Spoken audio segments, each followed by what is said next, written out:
하워드 슐츠는 누구보다 부정적인 영향을 많이 받으며 성장했지만 놀랍게도 이런 어린 시절의 경험을 훗날 긍정적인 영향으로 바꾸어 스타벅스 경영에 접목시키며 성공 가도를 달려갔습니다.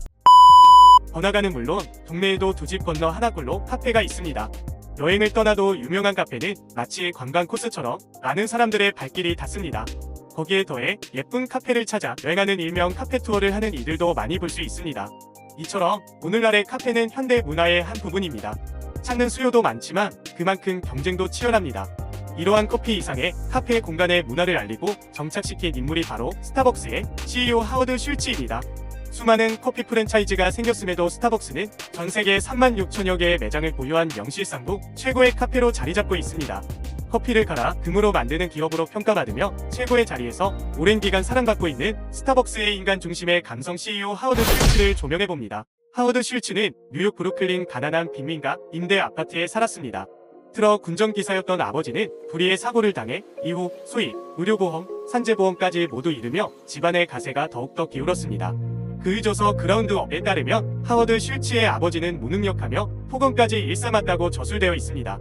어려운 환경과 외할머니의 영향으로 그의 가족들은 푼돈을 벌기 위해 밤마다 노름꾼들에게 집을 빌려주었습니다. 밤마다 집은 담배 연기와 소음으로 가득했지요. 심지어 어머니가 노름꾼들 잔심부름을 하다가 성희롱 당하는 것도 지켜봤으며 생활비를 빌려오라는 부모의 강요에 어린 나이에 친구 어머니를 찾아가 돈을 빌리는 치욕을 맛보는 등 그야말로 비참한 어린 시절을 보냈다고 합니다.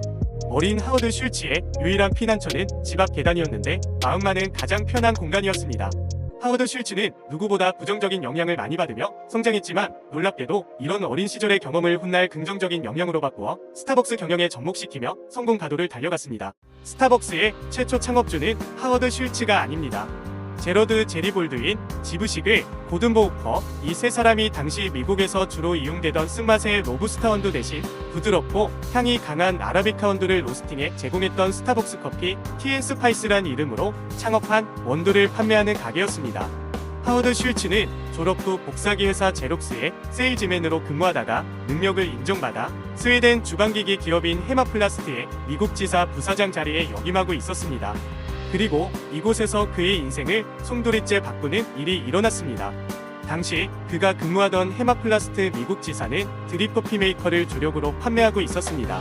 그때 시애틀에 있는 작은 커피 가게에서 드립 커피 메이커를 대량 주문하는 것을 눈여겨본 하워드 슐츠는 특별한 무언가 직감하고 운명에 몸을 맡기듯 시애틀행 비행기에 올랐습니다.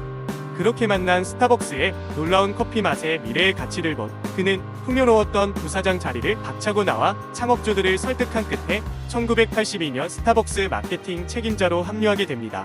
마케팅 담당자로 활동하던 1983년 하워드 슐츠는 이탈리아를 방문하게 되는데 그곳에는 길가에 수많은 에스프레소 바가 있었습니다.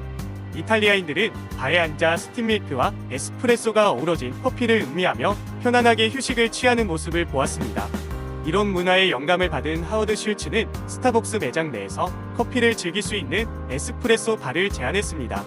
시범 운영도 성공적이었지만 자신들이 추구하는 것과 맞지 않다는 이유로 끝내 경영진을 설득시키지 못했습니다. 하지만 자신이 생각하는 비전에 확신을 가지고 있던 그는 1985년 스타벅스를 떠나 독립을 결심하게 됩니다. 호기롭게 스타벅스를 나왔지만 금전적 문제가 발목을 잡았습니다. 누군가의 투자가 절실히 필요했던 그는 242명의 투자자들에게 자신의 아이디어를 들려주었지만 대부분 부정적 의견을 제시하며 외면했습니다. 하지만 이를 수용한 30여 명의 투자자들에게 투자를 받으며 어렵사리 1986년 그의 첫 번째 카페 일 지오날레를 오픈하게 되었습니다. 이탈리아에서 본 에스프레소 바를 거울 삼아 매장을 꾸미고 매장 내에는 은은한 커피향과 클래식 음악이 퍼지게 했습니다. 결과는 첫날부터 수백 명의 사람들이 몰려들며 대성공이었고 이는 곧 매장 확장으로 이어졌습니다. 매장 확장은 균일한 커피의 맛을 제공한다는 일념으로 오직 직영점만 운영했습니다. 성공적인 사업을 2년째 이어가던 중 스타벅스 커피 TN 스파이스의 매각 소식을 듣고 재빨리 자신의 회사 일 지오날레와 합병시키며 오늘날의 스타벅스가 탄생하게 된 것입니다. 이후 성장을 거듭한 스타벅스는 1992년 미국 내 165개의 매장을 오픈했고 같은 해 나스닥 상장, 2000년대 들어서는 3,500개 이상의 매장을 둔 미국 최고의 카페로 자리 잡았습니다. 그리고 이내 세계로 뻗어나가며 현재 전 세계 36,000여 개의 매장을 둔 커피 왕국을 완성시켰습니다. 번외로 대한민국 최초의 스타벅스 매장은 1997년에 오픈한 스타벅스 2대점입니다. 커피 왕국의 건설에는 우리 회사의 최우선 순위는 직원이다. 그 다음 순위는 고객 만족이다. 종업원이 행복하면 고객도 행복하다. 직원이 고객을 잘 대하면 고객은 다시 찾아올 것이고 이것이 사업 수익의 진정한 원천이다. 라고 말하는 그의 인간 중심의 경영 철학이 있었습니다.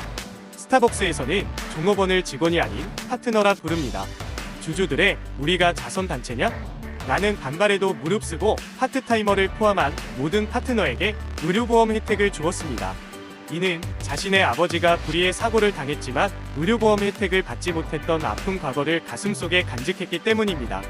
이외에도 파트너의 대학 진학 시 등록금 지원, 스톡옵션을 제공하는 빈스톡 제도를 통해 직원들의 사기를 올리는 등 직원 친화적인 모범 기업으로 알려져 있습니다. 하지만 직원만을 위하는 기업은 결코 아니었습니다. 고객의 만족을 위해 아주 사소한 것 하나까지도 신경 씁니다. 최고의 원두만 사용하며 추출된 커피는 1시간이 지나면 자동 폐기하는 것을 원칙으로 했습니다. 또 하나의 특이점은 스타벅스는 진동벨이 없습니다. 이유는 파트너들이 고객의 이름을 부르고 눈을 맞추며 직접 커피를 전달하는 감성적인 소통을 지향하기 때문이지요. 하지만 하워드 슐츠에게 스타벅스는 단순 커피를 판매하는 것이 아니었습니다. 핵심은 공간의 문화였습니다. 그는 고객들에게 일터와 가정에서 벗어나 편하게 휴식할 수 있는 제3의 공간이라는 새로운 가치를 만들어냈습니다. 사람들은 이런 공간에 열광했고 이는 천년의 커피 역사를 뒤집는 성공 신화로 이어졌습니다. 어린 시절 자신만의 제3의 공간이었던 계단에서 그를 비추던 한 줄기의 빛이 스타벅스의 혁신으로 탈바꿈되는 순간이었습니다. 이어지는 2부에서는 스타벅스의 도래한 위기와 스타벅스와 하워드 슐츠의 턴어라운드에 대해 더 깊이 있는 내용으로 찾아뵙겠습니다. 지금까지 인문학과였습니다. 감사합니다.